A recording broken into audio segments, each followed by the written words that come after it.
মনে বাজে চিন্তা আসলে, কুফরি চিন্তা, শিরকি চিন্তা আসলে গুনাহ হবে না, কুফর হবে না, শিরক হবে না।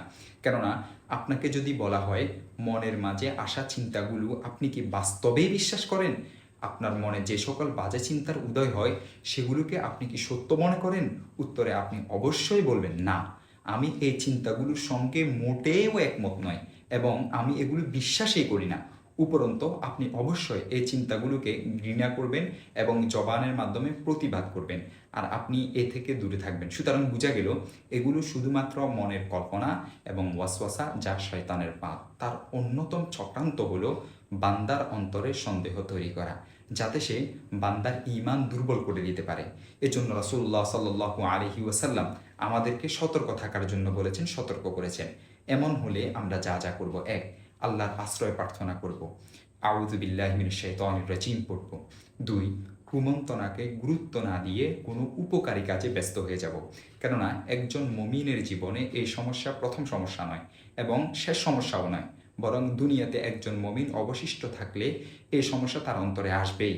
সাহাবিগণও এই সমস্যার সম্মুখীন হয়েছিলেন। সুতরাং বুদ্ধিমানের কাজ হলো সমস্যাটিকে স্বাভাবিক মনে করে এটিকে গুরুত্ব না দেওয়া। হাজী ইমদাদুল্লাহ মুহাজিরে মক্কি রহমতুল্লাহি আলাইহি বলেন, চোর তো সেই ঘরেই ঢুকে যে ঘরে দামি সম্পদ থাকে। অনুরূপভাবে ইবলিস কুফুরির ওয়াসওয়াসা ওই মানুষকেই দিয়ে থাকে যার অন্তরে ঈমান নামক মহামূল্যবান সম্পদ থাকে।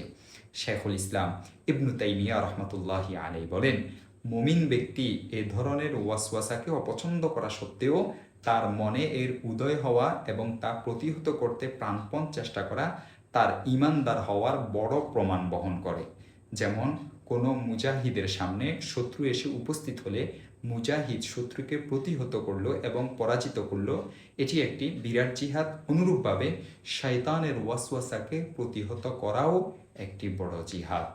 তিন, শয়তানের উক্ত ওয়াসওয়াসাকে প্রতিহত করার লক্ষ্যে দোয়া যেগুলো বর্ণিত রয়েছে কোরআন ও হাদিসের মধ্যে, সেই হাতিয়ারগুলো ব্যবহার করতে পারবেন। চার, বেশি বেশি করে আল্লাহর জিকির করুন, কেননা জিকির শয়তানকে সব থেকে পরাজিত করে। জিকির শয়তান থেকে আত্মরক্ষার শক্তিশালী দুর্গ। চার, ঈমান ও ইসলামের পরিবেশে সময় ব্যয় করুন।